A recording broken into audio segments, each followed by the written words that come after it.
अस्सलाम वालेकुम dear students, today we are going to study a new chapter that is gravitation. तो आज का हमारा जो टॉपिक रहेगा that is gravitation. What is gravitation? Gravitation क्या होता है? And we will study gravitational constant, universal law of gravitation. What is universal law of gravitation and what is the SI unit of gravitational constant.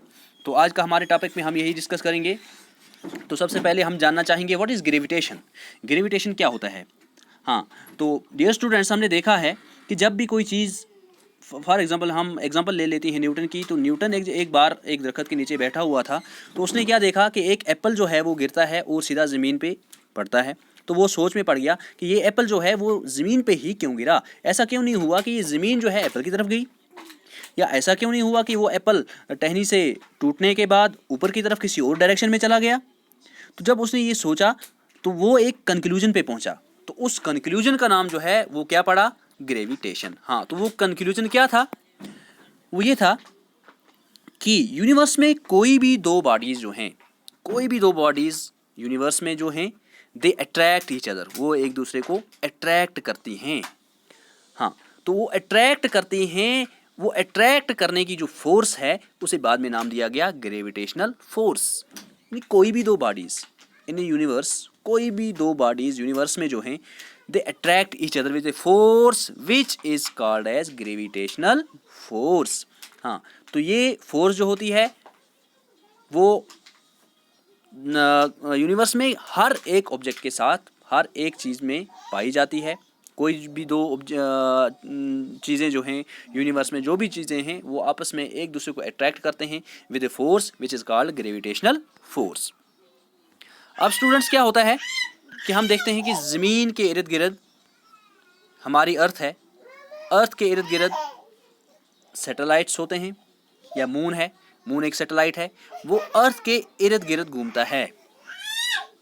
या हम मान लेते हैं सन, सन के इर्द गिर्द अर्थ प्लैनेट्स घूमते हैं, उनमें से एक अर्थ भी हमारा एक प्लैनेट है, और इस प्लैनेट के, हमारे अर्थ प्लैनेट के इर्द गिर्द सैटेलाइट्स भी घूमते हैं। तो कौन सी चीज़ ऐसी है जो इनको सर्कुलर घूमने पे मजबूर करती है? हाँ, तो ये पूरी यूनिवर्स जो है ये किस पे बेस है? That is based on gravitation. इसका मतलब ये हुआ कि ज़मीन को सूरज खींच रहा है अपनी तरफ, और इसके इर्द गिर्द बाकी प्लैनेट्स जो हैं, मरकरी है, वीनस, अर्थ या मार्स, ये भी ज़मीन को अपनी तरफ खींचते हैं। अब इस फोर्स का नाम जो दिया गया है दैट इज ग्रेविटेशनल फोर्स। अब ये ग्रेविटेशनल फोर्स जो है वो किसके बराबर होती है? तो ये न्यूटन जो है फाइनली एक कंक्लूजन पे पहुंचा। तो इस कंक्लूजन को उसने क्या कहा कि that is universal law of gravitation. हाँ, तो उसने क्या कहा? उसने कहा कि ये force of attraction between two objects जो है that is proportional to product of masses of two objects, given objects. कोई भी दो ऑब्जेक्ट्स जो हम मान लेते हैं, चाहे हम उसमें अर्थ और मून की बात करें, या सन और अर्थ की बात करें, या ज़मीन पे कोई भी हम एप्पल और अर्थ की बात करें, कोई भी दो ऑब्जेक्ट्स एक दूसरे को, ये फोर्स जो उनके दरमियान है that is directly proportional to product of masses of the two objects. तभी हमने रखा एक रखा हमने m, and the mass of second object that is small m, या हाँ m1 m2 भी रख सकते हैं। यानी force is directly proportional to product of masses of those two objects. And again this force, ये फोर्स जो है that is also proportional to, inversely proportional to square of distances between these two objects. हाँ, ये दो objects जो हैं इनमें कितनी डिस्टेंस है? What is the distance between these two objects? हाँ, this force is inversely proportional to square of distances between them. इसका मतलब ये हुआ कि जितनी बॉडी जिसका मास ज़्यादा होगा उतनी फोर्स ऑफ अट्रैक्शन उनमें आपस में ज़्यादा होगी, और जितनी डिस्टेंस बिटवीन देम कम होगी उतनी force of attraction between them ज़्यादा होगी। तो हमारे पास ये दो फार्मूले आ जाते हैं। तो जब हम इनको कंबाइन करते हैं, हाँ, दो इक्वेशंस हमारे पास जो आ गई, पहली आ गई force is directly proportional to product of masses m1 m2, and second हमारे पास आ गई force is inversely proportional to square of distances between them. जब हमने इन दोनों को कंबाइन किया तो हमारे पास क्या निकला, ये force is directly proportional to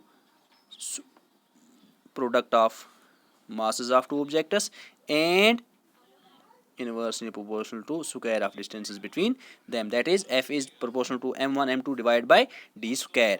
अब हम प्रोपोर्शनलिटी कांस्टेंट जो है उसको हम हटाते हैं तो हमारे पास क्या आता है, फोर्स इज डायरेक्टली प्रोपोर्शनल या force is equal to this. वहाँ हम किस फोर्स की बात कर रहे हैं, फोर्स ऑफ ग्रेविटेशन जो between this any two objects है, दैट इज इक्वल टू, तो ग्रेविटेशनल कांस्टेंट जो हम इसमें लगाते हैं proportionality constant, that is G, which is also called as gravitational constant, या प्रोपोर्शनलिटी कांस्टेंट जो है that is called universal gravitational constant जी।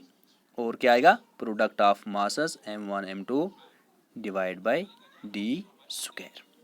तो ये हमारे पास निकल जाता है universal law of gravitation, that is force between two objects is equal to g m1 m2 by d square।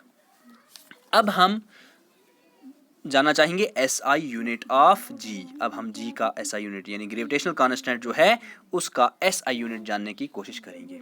हाँ, तो जब हम यहाँ पे ले लेते हैं कि फोर्स हमारे पास निकला g m1 m2 by d square, अब हम इसका ग्रेविटेशन कांस्टेंट निकालेंगे तो g हमें किसके बराबर निकलेगा, g हमें निकलेगा g is equal to f d square divide by m1 into m2। हाँ, तो ये डियर स्टूडेंट्स आप जानते हैं कि यहाँ पे हमने क्या किया, यहाँ पे हमने g को एक साइड में लाया तो हमारे पास निकलता है f d square divide by m1 and m2। We know that कि फोर्स जो है उसका SI यूनिट क्या है, that is newton, and what is the SI unit of distance, that is metre. हाँ, तो क्या आएगा, newton metre square, and what is the distance SI unit of mass, that is kgs. हाँ, तो 2 times KGs है तो क्या आएगा, केजी स्क्वायर। तो हमारे पास जी का वैल्यू जो है, जी का जो हमारे पास SI यूनिट निकलता है वो निकलता है न्यूटन मीटर स्क्वायर पर KG square, which can also be written as, इसको हम कैसे लिख सकते हैं, इसको हम लिख सकते हैं न्यूटन मीटर स्क्वायर पर केजी स्क्वायर। तो ये हमारे पास निकलता है SI यूनिट। तो आज के लेक्चर में हमने पढ़ा universal law of gravitation. Universal law of gravitation किसके बराबर है, that is F is equal to g m1 m2 by r square या d स्क्वायर।